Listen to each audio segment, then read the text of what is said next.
Unemployment remains a reoccurring issue in South Africa. With the current unemployment rate being 32.6%, recovering sounds like a far-fetched dream. With unemployment statistics rising on a quarterly basis, entrepreneurial skills sure do come in handy. The official number of unemployed people in South Africa has increased by 0.4% from 34.9% in the third quarter to 35.3% in the fourth quarter of 2021. Unemployment ingayifanisa ne-violence. Yabo, iyafana ne-violence because iyakwazi ukukhipha i-humanity yomuntu out of here.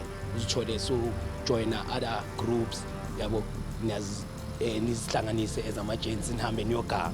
Yabo, lento le ayenziswa ukuthi want to restore i-humanity yakho na ukwazi ukuthi endlini balale badlile. Yabo. Noshayile frustration ukubamba nenkonzi la estradeni because akuna next. Just tell yourself ukuthi I won't sleep without 100 rand in my pocket. Ngoba umntwana naye isigela kuyafuneka izinye izinto esigela. Okay, yes, education is for free, but at the end nothing is for free. I'm Mulebati for Stories Untold. Thank you for choosing us as your source of information today. This is indeed the home of good news. Amongst other things that we usually emphasize on the show is inspiration. Yes, we tackle heavy topics, challenges. We meet individuals who've gone through different ordeals, but the main focus is to drive inspiration. Today, we tackle the topic of unemployment, which is highest amongst the South African youth. But of course, on the other side of that, we are looking at change makers who are doing what they can with what they have to tackle unemployment. And today, we take a 30-minute journey with founder of Kota King, who is, of course, Rhulani Shibambo. Rhulani Shibambo, alongside his father and business partner, Oupa Silas Shibambo, take us on a journey of how the vision and concept of Kota King came to life. The business from home was established in 2010, and then I think 5 years later, I then decided to register a company. It was 2015 when I introduced Kota King. The concept there actually was because everyone was selling kotas in the township. I wanted to come up with something that was a little bit different from others. Then I decided of the beef patties. There was McDonald's. Everyone was running to McDonald's to buy beef patties. So I decided to take those beef patties and incorporate them into the Kota bread and make a Kota of beef patty with lettuce, chips and stuff. So we started selling like hotcakes. So business be cool again because also I was having now the experience from the catering company. So I'd come back at home and assist and grow the business. And then to a point whereby my dad opened up a second store. When he passed his matric, when he turned 18, I gave him the shop to take over and start building a brand for himself. That was actually when the whole business changed its name now into Kota King, because now there was a new king in town now. So he had the reins. That's when more innovation and more passion kicked in again. That's when I started to design a brand. Then I thought of, what can I call my business, you know? What can I do? Okay, I'm a king and I'm good in what I do. And everyone likes some Kota's weight and stuff. I started saying, okay, let me call my business Kota King. And it's a meaningful brand, a meaningful word, you know, it associates with the people, Basekas and stuff. And then I introduced the brand Kota King. That's when I realized the hype of it. That's when I also trademarked the brand. From then on, the business grew to a point I could buy a mobile trailer to do events and branch out. That's when I did my operations manual. So I decided to franchise the business as a concept, you know, to lock the brand, because a lot of people in the industry I'm in, they don't believe in franchise. So I then decided that, you know what, I don't want to own 100 stores alone.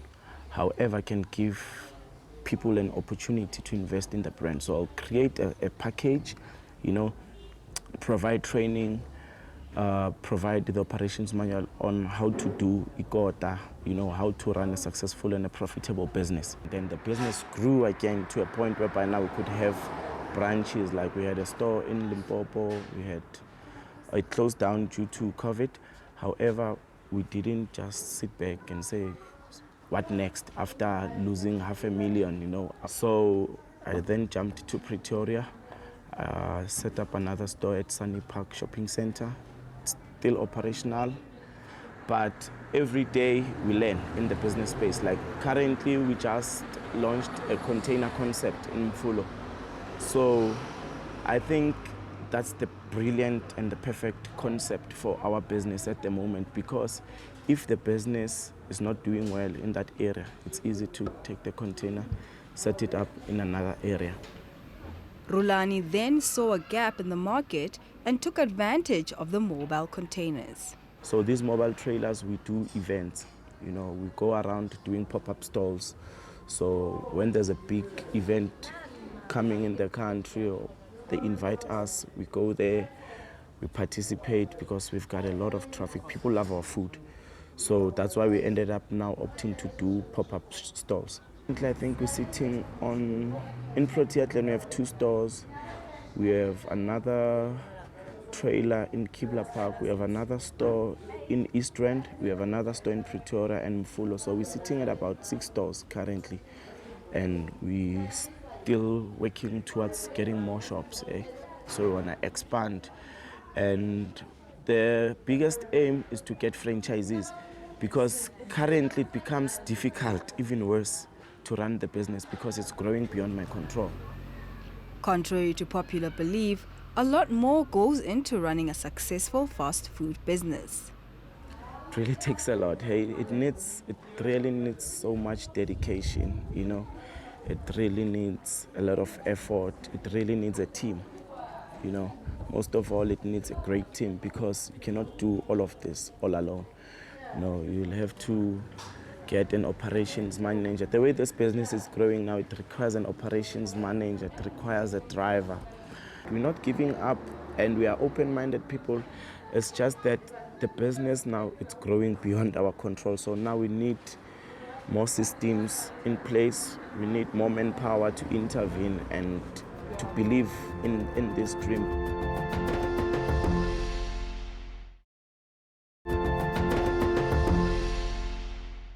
Welcome back, and thank you for taking this journey with us. This is Stories Untold. Remember, we always look forward to hearing your stories. Yes, we pick one featured guest per week, but that doesn't mean you won't be here next time. And who knows, you could be the one that we take a 30 minutes journey with. Now, back to today's programming.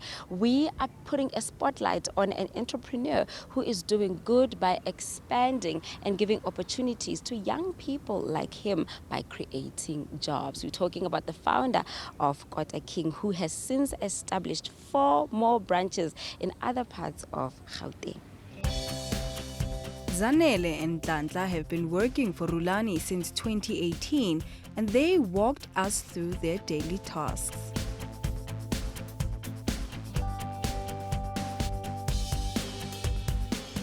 So when you prepare, you have to wake up in the morning, and then mafika we prepare my big page. Be after, so that people, when they come but feeling easy, then you make a big page. Yeah, and then you prepare a steak. You prepare things in a shop, and then you to make it easier for the working process. It's more 7 so get easy. So when the customer figure, I basically do everything on my chips and then I pass it on to umuntu or assembler ikota. Yeah, so that's the whole process. It's actually an easy process. I think it's difficult. Yeah. Right now I'm a manager this side, and then I'm training new staff. Ngenza amakota, stock taking, passion anayo ngokudla, like staff. It started as a job. Now, even to me, it's a passion. Some of the employees were given an opportunity to express their gratitude to Rhulani. I can say I'm grateful. Experience. I have experience. I've worked with Rhulani Kota Festival. We've been traveling together since 2018, and then we won AMA Awards, Pamalat. That experience is very amazing. It's not for everyone, I can say. because not everyone is going with him everywhere he goes, but I do. So I can say I'm so grateful to him, his trust on me, on everything. Without him, bengizoba esestradeni or smoking wrong things. I'm actually grateful to that guy. So actually, the opportunity ngibonga nje ukuthi lana unginikile opportunity ukuthi ngisebenzise izandla zami anginika ne-skill. So ukuthi actually I have to deal with customers and be fast. So basically unginceda ukuthi ngibe fast e-kitchen. Ukuthi when customer ingalindi isikhathi eside. And then customer service, how you actually speak with people. Angifundise ukuthi when you speak to people, regardless of whether the person is unjani, you have to humble yourself first in order for ukuthi customer ijabule. Even though mina noma ngajabulanga, I have to put everything aside. Ukuthi ngikwazi ukujabulisa i-customer mali happy, that's one thing nje.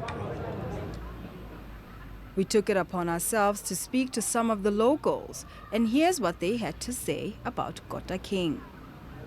Okay, I chose Kota King because of they've got amazing kotas. I like how they do their kotas. You know, you understand they've got a very scarce skill of making kotas, and also the fact that they are very clean, they are neat, and there's guaranteed of health measures when it comes to their food.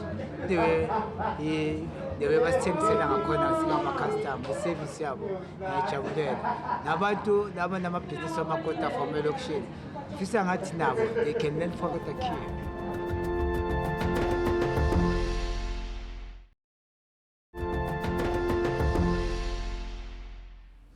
And we are back, and as we wrap up the show today, we sit down with Rhulani, founder of Kota King, who inherited the dream of his father, who's always wanted to own a restaurant. Now, he has multiple branches in some parts of Gauteng, and one of the dreams that he has is to take Kota King globally. And of course, when that happens, we'll be there to report on it. But here are the words from the man himself.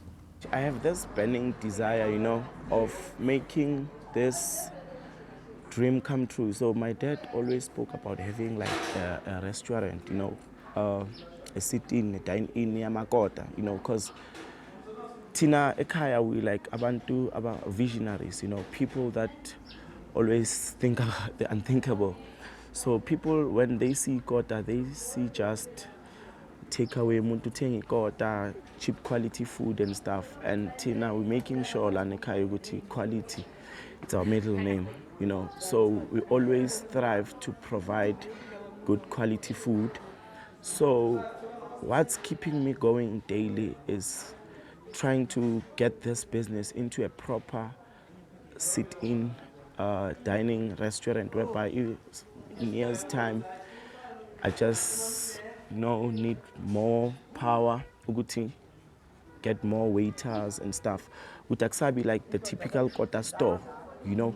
When you walk in, you can get a waiter, but that's a future plan, obviously. We're still working on that concept, having to sit down, someone comes to you, offer you a menu, or even get a tablet there, or a QR code, place an order. Someone comes to serve you. One time, one guy even said to me, you know what, you have a great brand. I see this in New York, Times Square. Why not? You know, I started even believing more into this brand, and every day and night I'm investing in it. And together with my team, you know, with my staff, my family, you know, everyone is invested into this business. It's not only about me, you know. As much as business seems to be booming, Rhulani expresses some of the challenges he faces on a daily. Our biggest challenge is also food hike, because what happens is when food is expensive, when diesel is expensive, it affects our costing. The type of business we're in, we cannot just wake up in the morning and increase prices. I think since the year started, we haven't increased prices, and customers don't understand, you know. So it becomes difficult for us to grow now, because you'll have to suffer that period by yourself and start profiting when food is a bit cheaper, because we're trying to maintain reasonable pricing for customers. However, we've worked around the strategy of bulk buying so that we can get a bit of discounts from our suppliers, and also having to like use our rebates, you know, having to get stock. Because if now a Kota, it's like a price of a braai pack, you know, families will now starting to opt to buy braai pack, you understand, rather than buying takeaways, because takeaways are expensive. As it is, it's really difficult to spend time with family and growing the business. You know, I even hardly see my kids at times because I'm forever working, and people don't understand. You know, so they'll see you and think that you're free, but it's not always about working physically, but having to engineer the product, the menus, you know, costings of food, you know, having to innovate more ideas and having to plan the expansion of this business. It's also what's taking some of my time. While sustaining a business can have its challenges, Rhulani seems to have some solution-driven ideas. Look at the international brands are doing so well in the country, but just look at the local brands. Where are they? They're nowhere to be found, and we actually deserve a fair play. You know, most of the time I reject spaces whereby I get a space in a shopping center, in a mall, and they want to put me there in the corner because they don't believe that I can compete with the big brands. I keep telling them that, you know what, in order for us to grow, put us next to the big brands so that we can also learn from them, and we can always get their off-flow of customers. The Kota King went as far as sharing that he has employed more than 30 people across Gauteng and is still looking into expanding the business. We're still looking for more employees because the business is expanding now.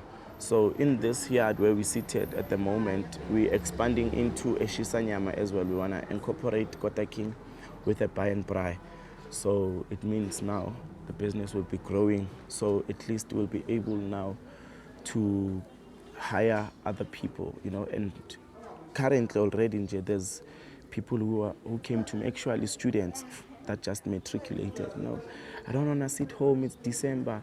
Can you come for like part-time jobs and stuff? Or can I come? Is there an opportunity to work for at least a year and raise some money for the fees? You know, I want to take a gap year next year. So I'm an open-minded person. I'm always open to such things because this business, it's in a community, you know.